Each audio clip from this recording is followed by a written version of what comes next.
So welcome to Chai with Nirman show. This is May 2007, and I'm sitting in a really cute little village called Egmond aan Zee in the Netherlands. It's my honor to be sitting with someone whom I'll introduce to all of you very shortly. But the man with the baritone voice, and you just have to hear his voice and you know who I'm talking about. But I grew up in Osho's, sannyas world, really in awe of this person and hearing his songs, hearing his meditations. And now I should break the suspense. I'm talking about none else than the founder of Humaniversity and founder of the Om meditation, the meditation which is just taking the world by storm. Lots of people benefiting from it. So it's an honor and privilege to be sitting here with Swami Anand Veeresh. Veeresh, thank you so much for letting me talk to you and for sparing time. I know you're extremely busy, so I really appreciate you giving me this time. I'm happy to. So Veeresh, the purpose of this talk today is just for everyone to get to see Veeresh. Not everyone gets to meet you in person. So just wanted to, as a matter of introduction, tell us a little bit about your journey from Spanish Harlem in New York to Pune. How did that happen? Well, if you have a couple of weeks, I could really tell you the whole story, but I'll try to give you a condensed version. Let's see. My father was from the Philippine Islands, Manila. My mother is from the Dominican Republic, and I grew up in Harlem Hospital. They got together, and that's my home, New York City. It's significant for me that I could look back at my life and say at the age of 14 something happened, and that what was important is that I became a drug addict at 14. I look back and I say, why? And I could see that I wasn't happy. I was in a lot of turmoil, a lot of pain, but I couldn't even relate to it. I couldn't really understand where it was coming from. It all came out with, like my face would break out in big red blotches, because I was containing so many feelings, and I didn't know how to deal with it. I wasn't happy at home. My mother and my father were not together. I was living with an alcoholic stepfather, and that really upsetted me very much. So that at the age of 14, I could understand when I became a drug addict. I didn't like being at home. I was out in the streets, and whatever the boys were doing, I was ready to do it. Really, it didn't matter what it was. I felt I belonged to a family there. I had an overdose at the age of 14. Came out in the newspapers, and they sent me to my first drug rehabilitation hospital. And after 8 months, I walked in not knowing anything about drugs, and when I left, I was a professional junkie. I knew everything about drugs. I had the best school possible. So for the next 14 years, I completed military academy because my parents wanted to take me out of New York City. I went to university, and I failed after 2 years. Got a girl pregnant, so I thought I had to marry her because that's what you're supposed to do. So I'm in college, trying to support myself with a wife and a child. I ended up taking them back to Chicago. And for the next 7 years, I just traveled back and forth from Chicago to New York, dealing drugs. I went into every professional program to get rehabilitated. I became really adept at how to respond in any given situation. If it's the doctor, I would give the doctor my physical symptoms. If it was a psychiatrist, I would give him some bullshit that he would like to hear. Social workers, I would complain about being mixed up as I grew up.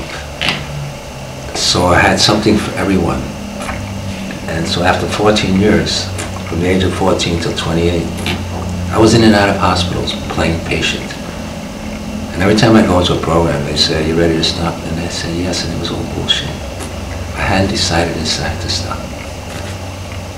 The turning point came. I went into a program called Phoenix House in New York. And there, I met for the first time ex-addicts. They were not professionals, and they were not playing any games. They would say, I remember, they asked me, why am I using drugs? There was a strong confrontation. And I remember pulling something out of my file saying, when I was small, my parents were not together, and therefore I had, I didn't have a family background, and they said, bullshit. And then I was shocked, because no professional had ever said that to me. This is an ex-addict talking to me. Then I tried my next one, and socially I was all mixed up in school. I didn't know whether I was white, black, or brown, and they said, bullshit.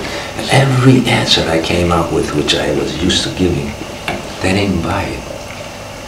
And then finally, they got me. They said, the reason why you've been using drugs for the last 14 years is because you like it. And the truth was so shocking to me. They said they could see the first, second, third time I write. 14 years, give me a break. You're a fucking junkie and you like using drugs. And I was shocked. I had never been talked to that way. And they told me the truth. That's when I stayed. I decided, these people are not bullshitting, they care. I stayed in the program for 3 years. And this is significant. In those 3 years, I ended up, again, knowing how to say the right things for everybody. Encounter groups, feelings, everything. But I had not decided to stop inside. And I remember the day I did. I was on a break for the weekend with my girlfriend. We go to a hotel, we spend the weekend there. I've been working 4 weeks straight in the community, non-stop, and I was wiped out. I go into the toilet, I open up the medicine cabinet, and I see this package of razor blades. They used to have double-edged razor blades in my time. I open it up, and guess what? These bags of heroin fall into my hand. Now, I'm a staff member. I've been in the program for 3 years. I'm really doing great. And I look at these drugs, and I remember thinking, I can take just a little bit of my nose and nobody will ever know it. I know it. And I'm having this, and these bags are there. And that's when, inside, I said, because I could see my whole future. Again, another 14 years, another 7 overdoses, another mental hospitals. I saw it all going around. I said, no, this is it. I don't need this. And I threw it down the toilet, and I flushed it. And there's a voice in my head saying, you stupid motherfucker. Yeah. You're crazy. You're letting this go. Nobody will know. And that's when I decided to stop 3 years later. I wasn't ready. And that's what is important when you work with drug addicts. We try to convince them to come to that point, when they decide it's enough. And when they decide it's enough, any program will work. It works. Up until that time, you just fucking rock, Anyway, I ended up opening my own program in London. That went on for 2 years, and I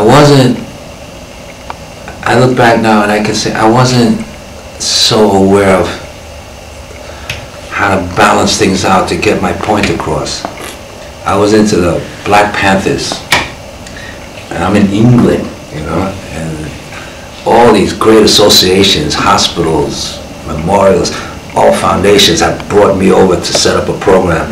And I'm talking about, I'm not interested in getting the people rehabilitated back into society. I want them to change society. And they were looking at me like, wait a second, we just want rehabilitation. We don't want a political movement, So that's where we clashed, and after 2 years, I said, that's not what I want to do. And that's when my wife, Zouddha, and we broke up, and she became a sannyasi. And that's when I was really upset. I was working in London in my private practice, and Zouddha comes back from Pune dressed in loud orange. And I thought, oh shit, she's been brainwashed. A guru has ripped her off for her money and for this is my thinking, what is gurus, Yeah, sure.